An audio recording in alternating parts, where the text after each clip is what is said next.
Ukiona kuna kitu kinaitwa toba ya kweli, ujue kuna toba isiyokuwa ya nini? Ya kweli. Siku zote katika vitu vya dunia huwa vinakuwa viwili, vinaenda sambamba. Kuna kweli, kuna uongo. Bwana Yesu asifiwe sana. Kuna mwaminifu na kuna asiyekuwa mwaminifu. Kuna aliyeokoka na asiyeokoka. Kwa hiyo tunapozungumzia toba ya kweli, maana ziko toba kwa watu zisizokuwa za kweli.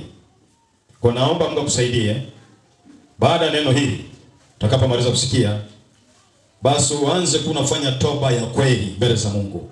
Bwana Yesu asifiwe sana. Sema toba ya kweli. Turudie tena. Kwa hiyo toka Januari mpaka sasa tumepita kwenye mambo mengi sana katika mfumo wa utafutaji, mfumo wa huduma ambazo Mungu ametupa, mifumo ya kifamilia. Bwana Yesu asifiwe. Katika maisha hayo kuna mambo yanaweza kuwa yametokea huko katikati, na yamkini ulipojaribu kutubu haukuona kama toba imekubalika. Bwana Yesu asifiwe sana. Kuna mambo utakuwa ulijaribu kutubu uliyafanya, lakini ukahisi mzigo bado uko pale pale. Unaweza katika kuishi kwako kuna mambo uliyafanya yasiyompendeza Mungu na yasiyowapendeza wanadamu. Sasa siku zote mtu anayefanya toba ni yule aliyegundua alichokitenda. Haleluya. Mtu asiyejua kosa hawezi kufanya toba, hawezi kutubu. Kwa nini? Hajui kama anakosea. Lakini yule anayejua kosa, maanake huyo ni mzuri. Na kama uko humu unajua ulichokikosea, wewe ni mzuri, Mungu anajivunia wewe. Ni hatua tu unaenda kufanikiwa kwa jina la Yesu. Unanielewa watu wa Mungu? Unajua mtu akishajua kosa, maana ndani ya moyo wake kunaanza mapambano jinsi gani ya kulishinda lile nini? Jinsi ya kulishinda lile kosa. Ukishajua hiki unachofanya unamkosea Mungu, unawakosea watu. Kitendo cha kujua maana kinakupeleka kwenye hatua ya jambo la kufanya. Haleluya. Sema toba ya kweli. Rudia tena toba ya kweli. Wengi wao watubu kwa toba ya kweli. Wengi wanaweza kusema kwa kinywa kwamba wametubu, wameacha, lakini mioyoni mwao bado hawajaacha. Kwa sababu Mungu haangalii unachokisema kwa kinywa chako, anaangalia sauti inayozungumza moyoni mwako. Haangalii maneno ya mdomo wako. Kwa sababu anasema kwa vinywa wanitamka na kunisifu, lakini mioyo yao iko mbali na mimi. Kwa hiyo toba ya kweli ni majuto yanayotokea ndani ya mtu juu ya kosa alilolitenda. Bwana Yesu asifiwe sana. Toba ya kweli inathibitika majuto yanapokuwepo ndani ya moyo wa mtu kwa yale matendo aliyoyatenda, iwe ni uongo, kusingizia, iwe ni uzinzi, ulevi, uganga. Baada ya kutenda kuna majuto yanaingia kwa mtu. Bwana Yesu asifiwe sana. Yale majuto tunaita ni safari ya toba imeanza kwa yule mtu. Lakini ukitenda jambo lote baya, ndani yako ukawa huna majuto, hujisikii kujutia, hujisikii aibu, hata kama ukisema umetubu bado hujafanya nini? Pokea nguvu ya usafi kwa jina la Yesu. Sema toba ya kweli ni majuto. Sema nirudie tu. Sema ni majuto yanayokuwa moyoni mwa mtu, ambao mtu wa nje hawezi kuyaona, lakini majuto yale yanakuwa ndani ya mtu mwenyewe baada ya kutenda jambo fulani. Haleluya, haleluya. Hebu tuangalie kitabu cha Warumi sura ya 2 mstari ule wa 5. Bali kwa kadiri ya ugumu wako na kwa moyo wako usio na toba wajiwekea akiba ya hasira kwa siku ile, ya hasira ya Bwana, na ufunuo wa hukumu ya haki ndio ya Mungu atakayemlipa kila mtu kwa kadiri ya matendo yake. Ndio wale ambao kwa saburi katika kutenda mema wanatafuta utukufu na heshima kwa kutokuharibika, watapewa uzima wa milele. Nishato hapo. Bwana Yesu asifiwe sana. Amen. Point yetu tutajikita huu mstari wa 5. Katika kula kwako, ladha unayotarajia, unagundua umepata ladha tofauti na ile unayotarajia, lazima mwili utakwambia kuwa makini, kuna kitu kibaya. Hii ladha haiashirii mambo mazuri. Bwana Yesu asifiwe sana. Mnaelewa watu wa Mungu? Kwa nini tunazungumzia moyo?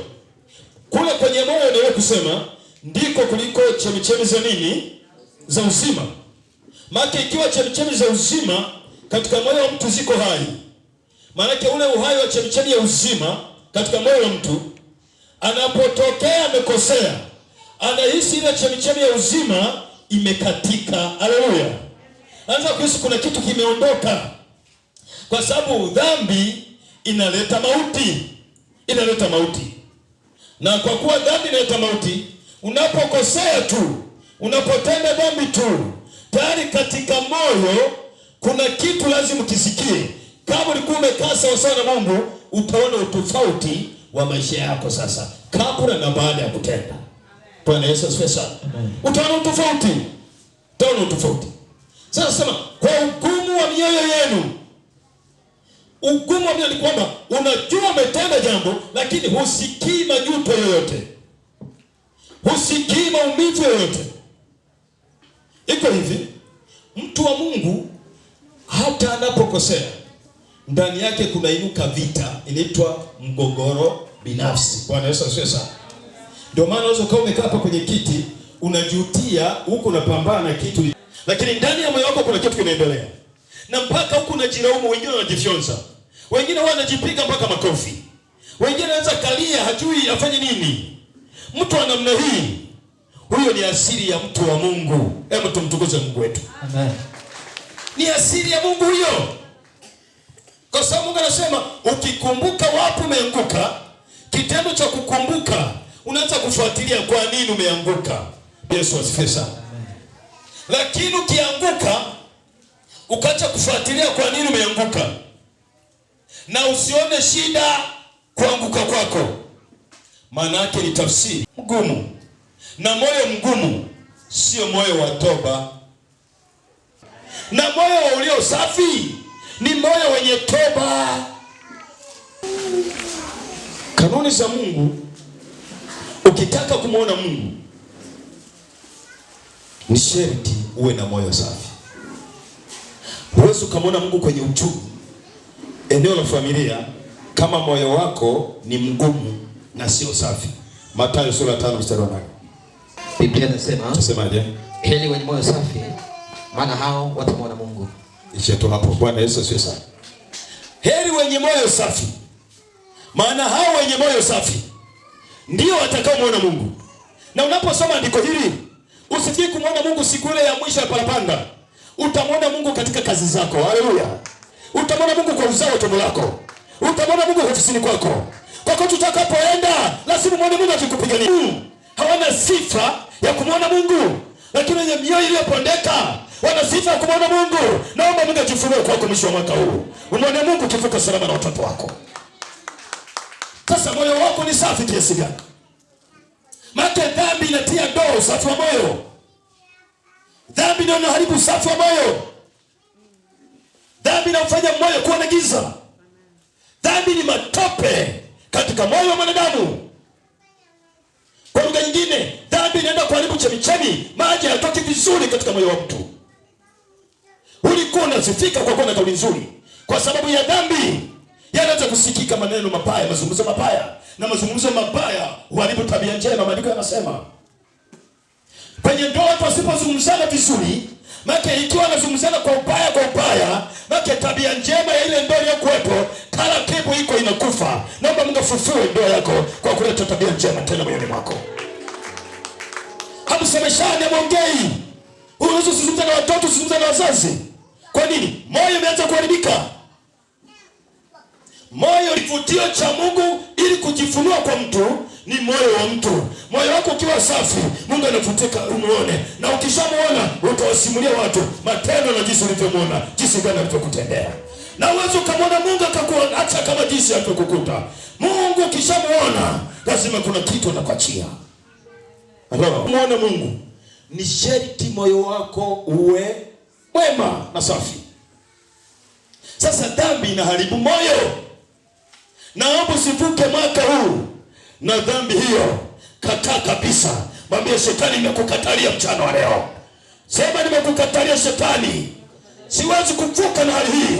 Nataka kuvuka nikiwa kiumbe kipya. Nikiwa nimetengeneza na Mungu. Ile 2026 nayoendea. Nione matendo makuu ya Mungu juu ya maisha yangu mwenyewe. Kisoma hii maneno. Usafi wa moyo ndio ukaribisho wa Mungu. Kanisani mpo watu wa Mungu. Heri wenye moyo safi.